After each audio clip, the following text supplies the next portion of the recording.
The rain hammered New York City streets, each drop a tiny explosion against my jacket as I stood under a flickering street lamp, phone in hand, praying the Uber would show up soon. My heart was already racing, not from the cold, but from the weight of the day, a failed job interview, a fight with my sister, and the creeping dread of turning 29 with nothing to show for it. Then the black sedan pulled up, and the driver's face stopped me dead. Ethan, the man I'd loved and lost 5 years ago. I froze, my breath catching as his hazel eyes met mine through the rain-streaked window. Ethan, with his sharp jawline and that same damn half-smile that used to unravel me. He rolled down the window, rain dripping off his dark hair, and said, "Lucas, you getting in or what?" His voice was steady, but I caught the tremor in it. The same one I'd heard the night he walked out of my life. 5 years. And here he was, driving my damn Uber. The universe had a cruel sense of humor. I slid into the back seat, the leather cold against my jeans, and tried to act like my world wasn't tilting. "Didn't expect to see you like this," I muttered, staring at the back of his head.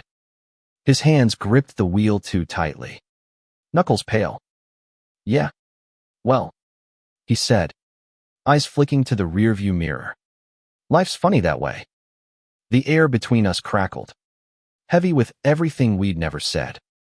I wanted to scream, to demand why he'd left, but the words stuck in my throat. We pulled into traffic, the city's neon lights blurring past like memories I couldn't shake. Ethan and I had been everything once two broke kids in love, sharing a tiny Brooklyn apartment, dreaming of futures we couldn't afford. He'd been my first real love, the kind that rewires your soul. But then he'd vanished. No explanation. Just a note saying he couldn't stay. I'd spent years hating him, loving him, and trying to forget him. Now, he was here, close enough to touch, but a million miles away.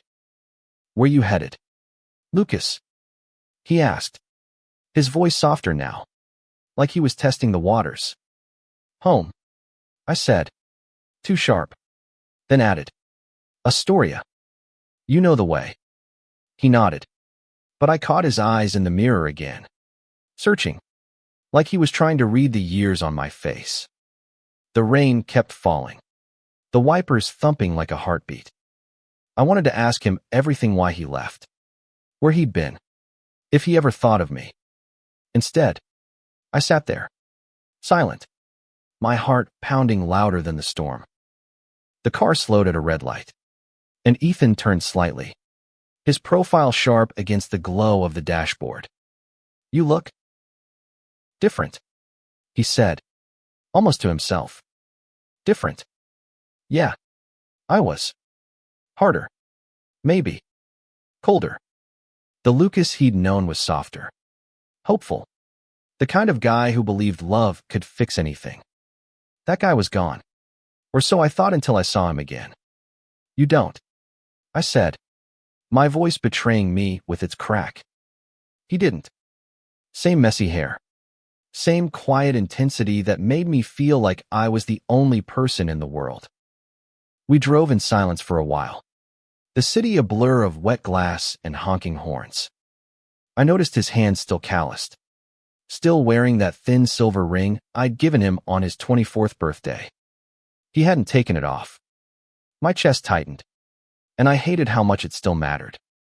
"So, Uber driver now?" I asked, trying to keep it light, but it came out bitter.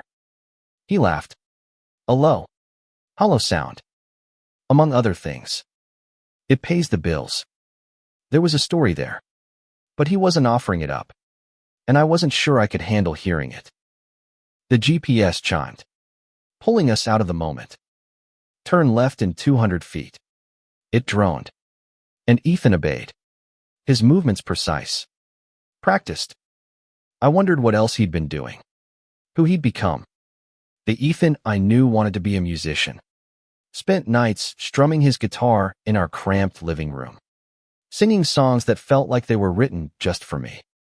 Did that guy still exist? Or had the world chewed him up too? As we crossed the bridge into Queens, the rain eased, leaving the city sparkling under a bruised sky. I leaned forward, unable to stop myself. Why'd you leave, Ethan? The question slipped out, raw and unguarded. He stiffened, his hands tightening on the wheel again. For a moment, I thought he wouldn't answer. Then he said, I didn't want to. I had to. His voice was so quiet I almost missed it. Had to. What the hell did that mean? I opened my mouth to push, but something in his eyes, pain, maybe, or shame, stopped me. We pulled up to my apartment, the engine idling as the rain started again. Softer now. I didn't move. Neither did he. The space between us felt alive. Electric. Like the air before a storm breaks. You gonna be okay? He asked. And I hated how much I wanted to say no. To beg him to stay. To explain. Instead, I nodded, grabbing my bag. Yeah. Thanks for the ride. I stepped out, the door slamming shut behind me. But I felt his eyes on me as I walked away.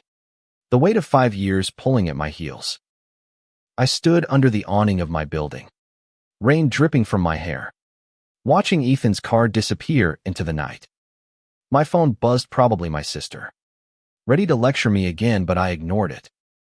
All I could think about was him, sitting there in that driver's seat, wearing that damn ring like nothing had changed. But everything had. I wasn't the same Lucas who'd cried himself to sleep after he left. And he wasn't the Ethan who'd promised me forever. Or was he? Inside, my apartment was a mess of takeout boxes and unopened mail. A perfect reflection of my life. I dropped my bag and sank onto the couch. The silence deafening. Ethan's face kept flashing in my mind, those eyes. That half smile. The way he'd said, I had to. What could have made him leave like that? I'd spent years building theories. Another guy. Family pressure. Some secret he couldn't share. None of them fit. I grabbed a beer from the fridge, hoping it'd dull the ache. But it only sharpened the memories. 5 years ago, we'd been unstoppable.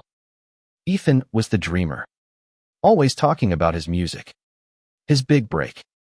I was the practical one, working odd jobs to keep us afloat while he played open mics. We'd fight sometimes, money was tight, and I hated how he'd shut down when things got hard, but the love was bigger than the fights. One night, we danced in our tiny kitchen to some cheesy pop song, laughing until we couldn't breathe. The next morning, he was gone. Just that note, I'm sorry. I can't stay. I'd torn our apartment apart looking for answers. But there was nothing. Now, he was back. Or at least his ghost was. Driving a damn Uber. I opened my phone, my thumb hovering over the Uber app. His profile was still there, Ethan M. 4. 9 stars. 1. 237 rides. I scrolled through the reviews. Each one a tiny knife. Friendly driver. Great conversation. Made my day with his playlist. Who was this guy? The Ethan I knew hated small talk. Lived for late-night talks about life and love. Had he changed that much? Or was this just a mask? I couldn't sleep that night. By 3 a.m., I was pacing, replaying every second of that ride. The way his voice cracked when he said my name. The ring on his finger.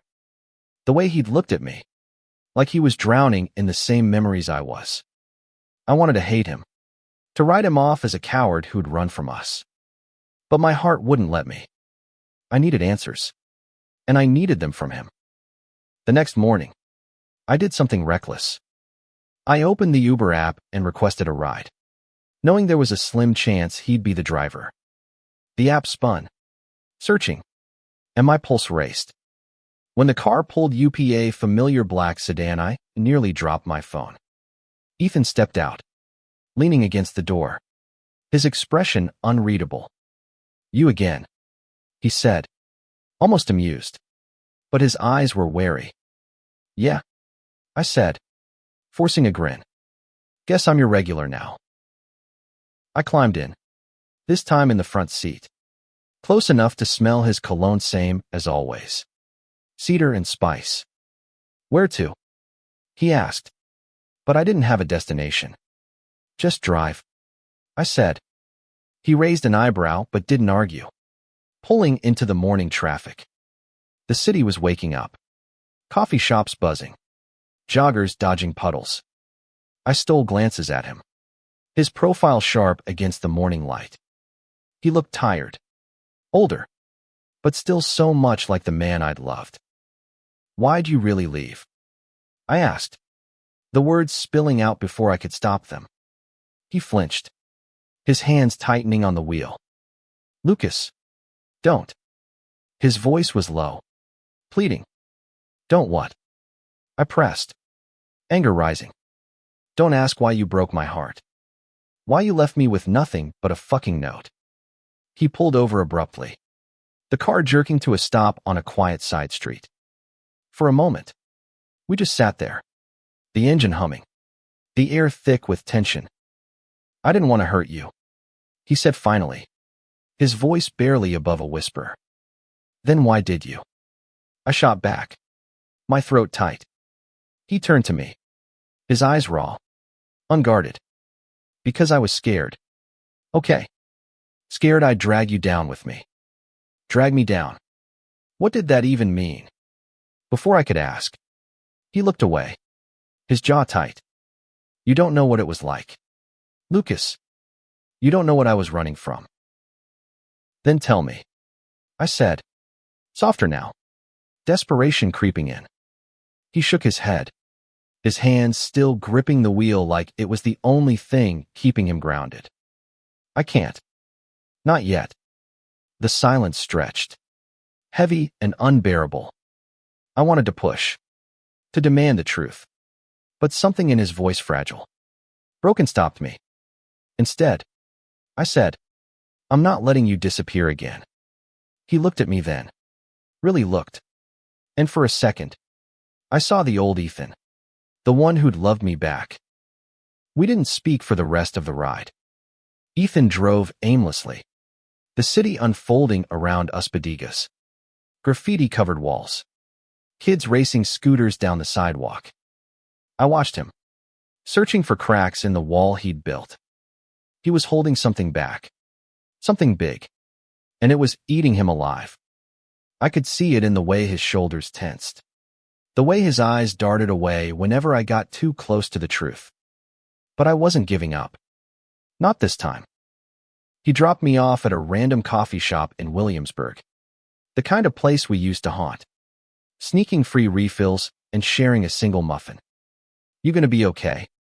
He asked again. Same as last night. But this time it felt heavier. Like he was asking himself as much as me. I nodded. My throat too tight to speak. As he drove away, I made a decision. I was going to find out what he was hiding. No matter what it took. That afternoon, I did something I wasn't proud of. I searched his name online. Something I'd avoided for years because it hurt too much. Ethan Moore wasn't hard to find. His old music profiles were still up. Frozen in time. With grainy photos of him strumming his guitar at open mics. But there was something else, a news article from 3 years ago. Buried deep in the search results. Local musician involved in hit and run. The headline read. My stomach dropped. The article was short. Vague. Mentioning a car accident in upstate New York. A young man named Ethan Moore questioned but never charged. No details. No follow-up. Was this what he was running from? I sat back. My mind racing. Ethan. In a hit and run. It didn't fit. He'd always been careful. Gentle. The kind of guy who'd stop to help a stranger. But the article planted a seed of doubt. And I hated it. I needed to know more. But the internet was a dead end. I thought about calling his old friends. The ones we'd lost touch with after he left. But that felt like a betrayal. Instead, I requested another Uber. Praying it'd be him again. When his car pulled up, I almost laughed at my luck. "You stalking me now?" he teased, but his eyes were guarded. I climbed in, this time with a plan.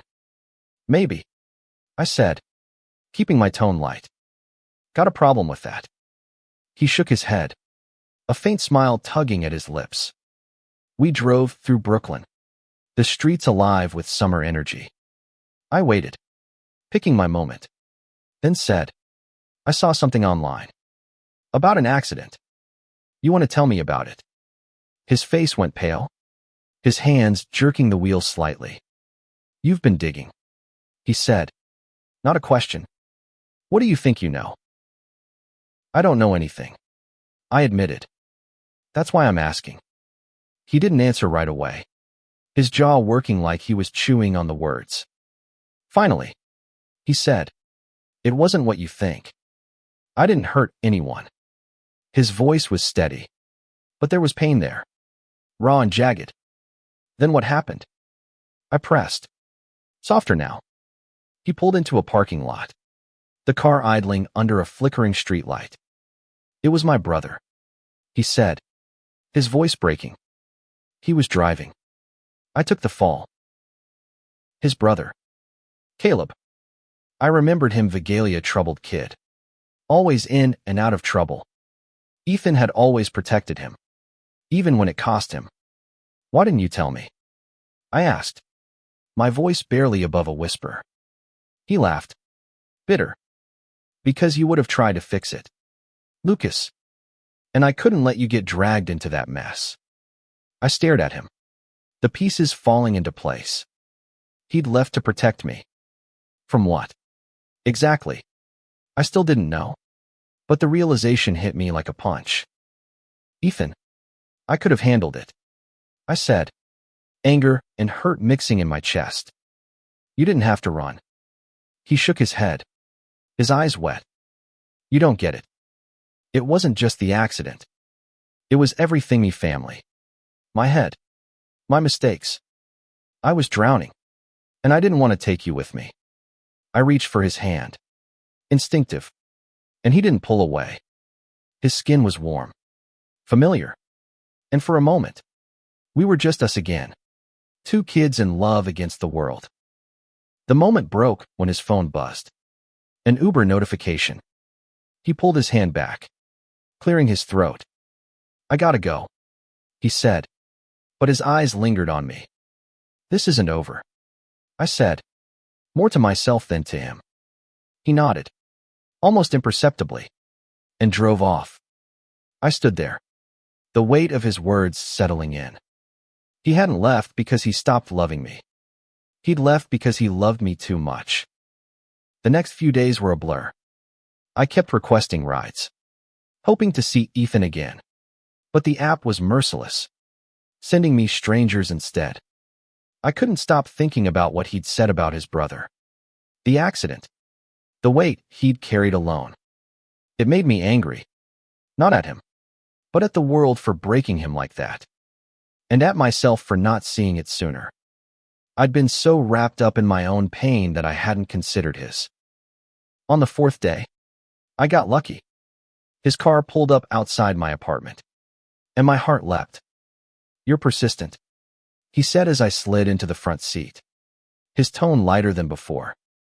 "You're worth it," I shot back, and his smile faltered, like he wasn't sure he believed me. We drove through Manhattan, the skyscrapers casting long shadows over the streets. I didn't push him this time, just let the silence settle, comfortable for once. He seemed different today, less guarded, like he was tired of running. We ended up at a diner in Hell's Kitchen, one of those old-school places with cracked vinyl booths and coffee that tasted like regret. "My treat," I said, sliding into a booth across from him. He hesitated, then followed, his hands fidgeting with a sugar packet. "You don't have to do this," he said, but he didn't leave. We ordered burgers for me, pancakes for him, same as always, and for a moment, it felt like no time had passed. "Tell me about Caleb," I said, careful, like I was stepping on thin ice. Ethan's face tightened, but he didn't shut down. He's better now, he said slowly. Rehab helped. But back then, he was a mess. Drugs, bad friends, you name it. That night, he was high, driving my car, hit a parked car and ran. I couldn't let him go to jail. I listened, my heart aching for him. He'd always been the protector, even when it destroyed him. So you took the blame, I said. Not a question. He nodded, staring at his coffee. And then I left. I couldn't face you after that. I reached across the table, my hand brushing his. You should have told me. I would have stayed. His eyes met mine, searching, like he was trying to believe it. I know that now, he said, his voice rough. But back then, I thought I was saving you. Saving me. The words stung, but they also lit something inside me hope. Maybe. That we weren't as broken as I'd thought. We talked for hours. The diner emptying around us. He told me about the years since odd jobs. Moving around. Trying to keep Caleb clean.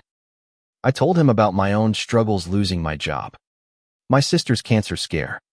The loneliness that had settled in without him. It wasn't all easy. There were moments where the hurt crept back. Sharp and accusing. But there were also moments where we laughed. Where his hand lingered on mine. Where I felt like we could rebuild something. As we left the diner, the city was quiet. The streets slick with rain again. I'm not giving up on you, I said, standing close enough to feel his warmth. He looked at me, his eyes soft, vulnerable. I don't want you to, he said, and for the first time, I believed him. We stood there, the world fading around us. And I knew this was only the beginning. There was still so much to uncover, so much to forgive. But for the first time in years, I felt like I wasn't alone. The weeks that followed were a dance of caution and courage. Ethan and I started meeting outside of Uber rides, coffee shops, park benches, late-night walks along the Hudson. Each time, we peeled back another layer of the past, exposing the wounds we'd both carried. He told me about the guilt that had consumed him after the accident, how he'd spiraled, thinking he didn't deserve me. I told him about the nights I'd spent replaying his note, wondering what I'd done wrong. It wasn't easy, but it was honest, and that was enough for now. One night, we ended up at a small bar in the East Village, the kind with dim lights and a jukebox playing old soul songs. Ethan was different here, looser, his laughter coming easier. He'd started playing music again. He told me. Small gigs at dive bars. Nothing big. You should come, he said, his eyes bright with something like hope. I nodded, my heart swelling. I wouldn't miss it. The bar was crowded, the air thick with beer and anticipation. Ethan took the stage, his guitar slung low. And for a moment, I was 24 again, watching the man I loved pour his soul into music. He sang a new song, one I didn't recognize, about loss and second chances. His voice cracked on the high notes, raw and real, and I felt tears prick my eyes. When he finished, the crowd clapped, but his eyes found mine, like the song was for me. Afterward, we walked through the city, the night air cool against our skin. That was about you, he admitted, his voice shy. I stopped, my heart racing. The song. He nodded, looking away. I wrote it after I saw you that first night. Couldn't stop thinking about you. I wanted to kiss him then, to close the distance between us. But something held me back, fear. Maybe. Or the weight of all we'd lost. Instead, I took his hand, lacing our fingers together. I missed you, I said, the words simple but heavy. He squeezed my hand, his thumb brushing my knuckles. I missed you too.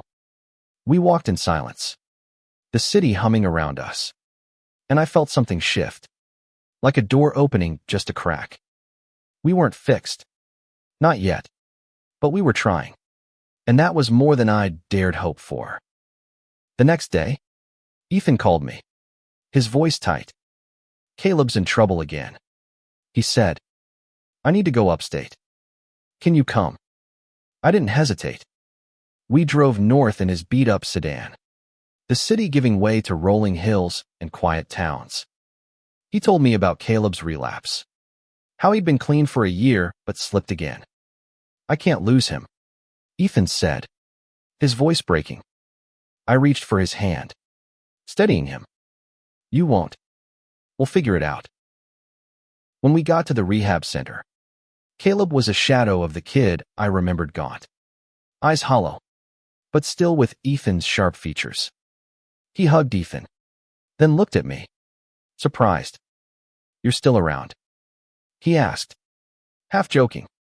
I smiled, despite the ache in my chest. "Yeah. Hard to get rid of me."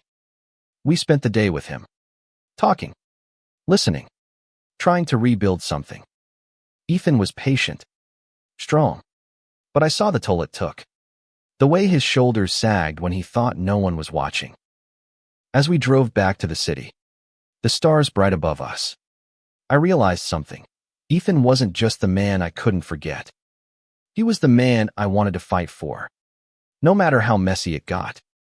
"I'm in this," I said, my voice steady. He glanced at me, his eyes soft in the dark.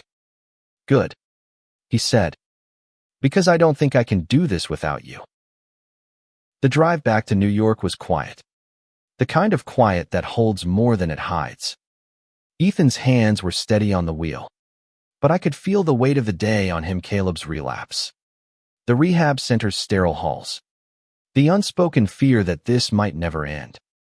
I wanted to fix it, to take away his pain, but all I could do was sit there, my hand resting on his arm, a silent promise that I wasn't going anywhere.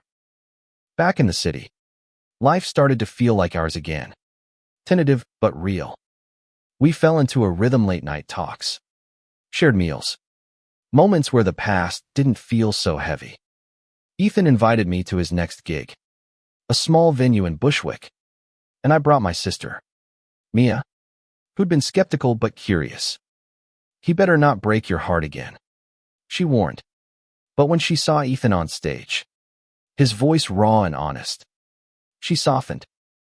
"Okay," she said later, sipping her beer. "I get why you're fighting for this." Ethan and I started spending more time together, rebuilding trust brick by brick. He showed me his new apartment, a tiny studio with a mattress on the floor and a guitar propped against the wall.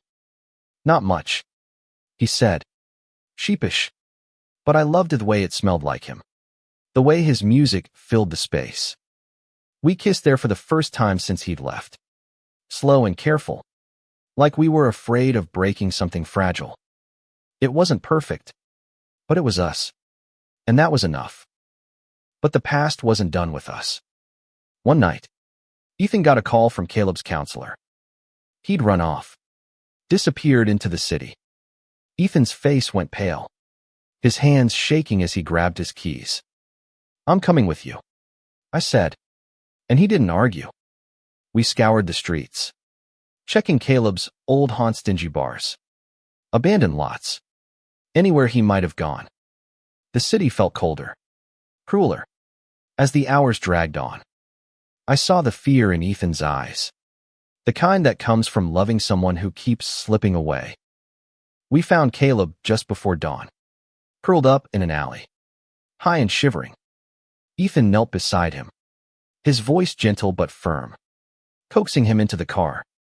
I drove while Ethan sat in the back, holding his brother, whispering promises I wasn't sure he could keep. At the hospital, we waited, the fluorescent lights harsh against our exhaustion. "Thank you," Ethan said, his voice hoarse, "for being here." I squeezed his hand, my heart aching for him, for Caleb, for all of us. Later, as we sat in the hospital cafeteria, Ethan told me the rest of the story. After the accident, Caleb's addiction had spiraled, and Ethan had tried to shield him, taking odd jobs to pay for rehab, moving them both to avoid their father's anger. "I thought I could fix him," he said, his eyes distant. "But I lost you in the process." I leaned across the table, my forehead touching his. "You didn't lose me," I said. "I'm right here." That night, we went back to his apartment. Too tired to talk, but too raw to be apart. We lay on his mattress, his arms around me, and for the first time in years, I felt safe. The road ahead wasn't easy. Caleb's recovery, our own scars, the uncertainty of it all, but in that moment, I knew we'd face it together. Love wasn't enough to fix everything, but it was enough to keep fighting. Caleb's recovery was a roller coaster. Some days, he was lucid, cracking jokes, looking like the kid Ethan remembered. Others, he was withdrawn, angry, pushing everyone away. Ethan threw himself into helping, balancing Uber shifts with visits to the rehab center. And I saw the toll it took. But I also saw his strength, the way he never gave up, even when Caleb lashed out. I started going with him, sitting in on family sessions, learning the language of addiction and forgiveness. One afternoon, Caleb looked at me, his eyes clearer than I'd seen in weeks. "You're good for him," he said, nodding toward Ethan, who was talking to a counselor across the room. "Don't let him screw it up again." I laughed, but the word stuck with me. Ethan wasn't perfect, but neither was I. We were two flawed people trying to build something real, and that was worth the risk. Back in the city, Ethan's music started to take off. He got a regular gig at a bar in Greenpoint, and I was there every time, cheering louder than anyone. His songs were different now, less about pain and more about hope, about second chances. One night, he dedicated a song to me, his voice steady as he sang about finding home again. The crowd faded away, and it was just us, the music wrapping around us like a promise. But life wasn't a fairy tale. My own world was shaking me. Job search was going nowhere, and Mia's health took a turn, her cancer markers creeping up again. I didn't tell Ethan at first, not wanting to burden him, but he noticed the worry in my eyes. "You don't have to carry this alone," he said one night, pulling me close. So I told him, the words spilling out me fear for Mia, my fear of failing, my fear that we'd lose each other again.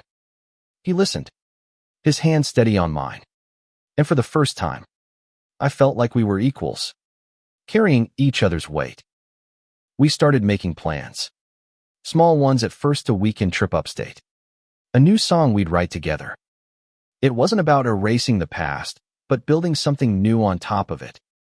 Ethan opened up more, sharing stories about his years away, the loneliness, the guilt. I shared my own scars, the trust issues, the nights I'd spent hating him. It wasn't always pretty, but it was real, and that made it beautiful. One night, after a gig, we walked to the Brooklyn Bridge, the city sparkling below us. Ethan stopped, turning to me, his eyes serious. "I want this," he said, gesturing between us. "For real this time. No running." My heart pounded, but I nodded, stepping closer. "Me too."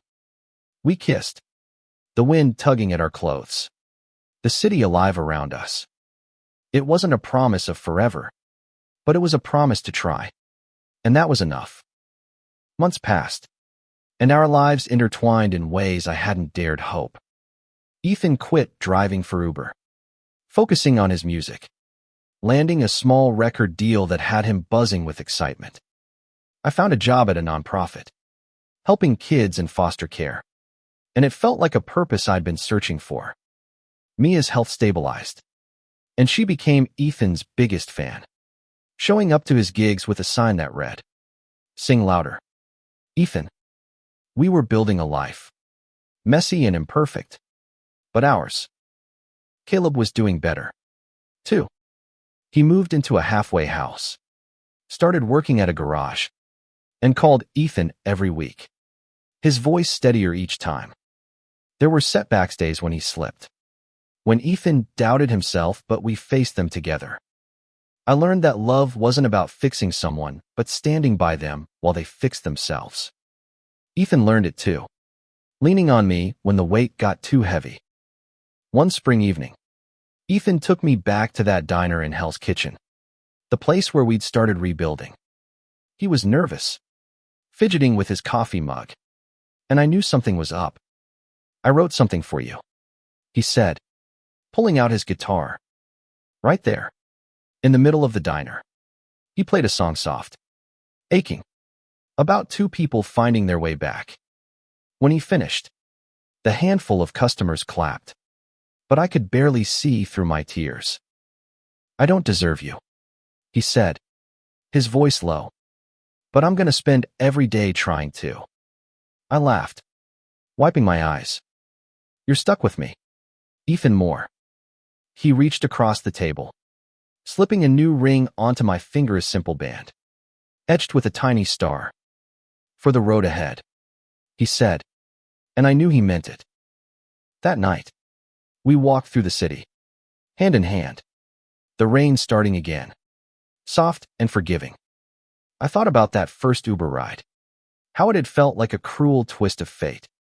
Now, it felt like a gift. We'd lost each other once, but we'd found our way back, not to the people we were, but to something stronger, built on truth and forgiveness.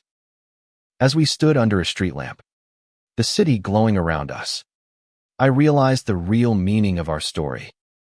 It wasn't about the happy ending, though I hoped we'd get one. It was about the courage to keep going, to choose love even when it hurt, to build something beautiful from the broken pieces. Ethan pulled me close, his breath warm against my cheek, and I knew, no matter what came next, we'd face it together. The road wasn't easy, but it was ours, and that was everything.